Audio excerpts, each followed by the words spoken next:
Last Night Tonight with Daniel Smith, proudly sponsored by DeBella Coffee.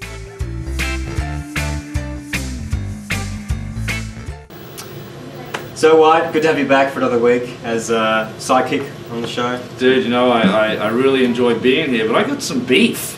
Some beef? Yeah. Valid beef. Valid beef? Yeah, prime beef. Alright. The sidekick thing. Yeah. No. Not feeling it? No. Okay. I think we're more friends. Yeah. Not so much colleagues. But it's a TV thing. Right. No. No? You see me, I'm more a leader of men. Alright. And women as well. Yeah, okay. Don't forget the women. No, don't forget. I was thinking more like deep sea fishermen. Okay. But you have never been a deep sea fisherman. I've dabbled. Okay. Scientist. Okay. Yeah. What Just have in the you- credits. Have you ever scientized anything? I do a bit of science. I have beacons. Yep. Okay. Do you have a Bunsen burner though? No. That's what. Okay. Well, there you go. I can't be scientist. X-wing fighter pilot. No. See, I know for a fact you were never a fighter pilot or an ex-fighter. But I'd be good at it. Yeah, you would be. No doubt. You would be my Maverick. Anyway, just something to think about. Okay. Yeah. How about human? No. Okay. X-wing fighter pilot though. No. Yeah, that's I can't do that. a good. I'm not going to lie to these people.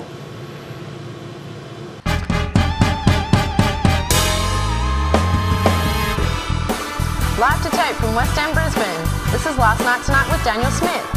Tonight, Becco from B105, Grace's Kitchen Nightmare, Norm Chomsky, and me, Marisha Park from the Daniel Smith 6.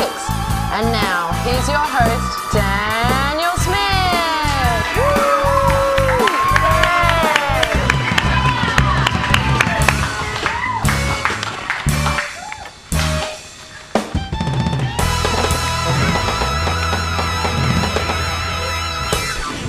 Welcome, ladies and gentlemen. Last Night Tonight, I'm your host, Daniel Smith. Before we go any further, just a quick little story about my night last night. Putting the final touches on the show last night, as I am, making a sandwich at about 2 o'clock in the morning. And cutting some tomatoes at the time, which is pretty standard for a midnight snack. Halfway through, heard a noise and thought nothing of it. Kept cutting the tomatoes. Heard another noise, and I don't know why, but the first thing that popped in my head was that my parents were having sex. As you would normally think. So then I stopped just to make sure, and I realised that I'm actively stopping what I'm doing to listen to my parents having sex. Nice. Weird. Yeah. What is wrong with me? Weird. Yes, that's a bit wrong. No, yeah, definitely. But it wasn't, just turned out to be possums outside having sex. Yeah, that's all right then. That's right. That's good. But we'll move on with the show. That's a little anecdote. You can apply that to your lives if you like. No biggie. Last week, of course, we couldn't go any further without mentioning the big news, of course, last week. We lost one of the most beloved sex symbols to millions of teenage boys around the world. And, of course, Farrah Fawcett died as well. Yeah. Go. Good work. Cheers. Thanks, guys.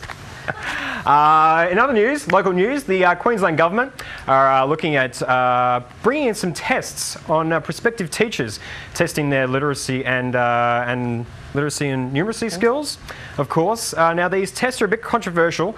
A spokesperson for the Queensland education system says these tests are highly unnecessary, and that teachers, generally, their algebra is much gooder than most people's anyway. So that's a good point from her. Of course, big news in the UK. Wimbledon is Wimbledon is on at the moment, and of course, big news is that staff who are currently suffering some flu-like symptoms have been asked to stay at home by organisers of the tournament, which is big news. In other news, women across the world have all been ringing in and have since been volunteering to chase after Federer's balls. So I think they'll get the job done. Yeah. What else do you expect, really? In Paris, a wax statue of President Obama has been put on display, which is exciting. Not since Bill Clinton's tour of France in '98 has a president been so stiff in Paris. Hey! Thanks. Don't join in on a clap, that's right. I'll work it out. But we can probably go to the next one. Thank you. The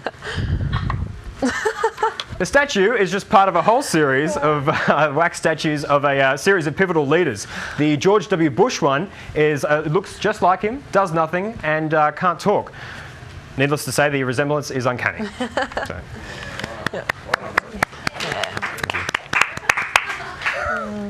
And the big news of the week, of course, congratulations to the two winners of the massive $106 million lotto jackpot that went off this week, and commiserations to the 9,999,998 losers.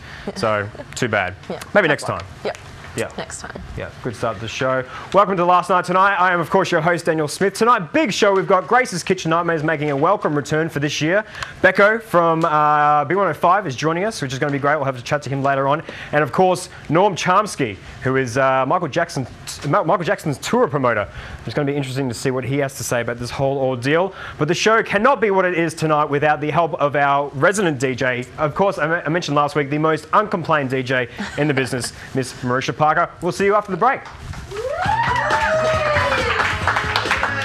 Yeah!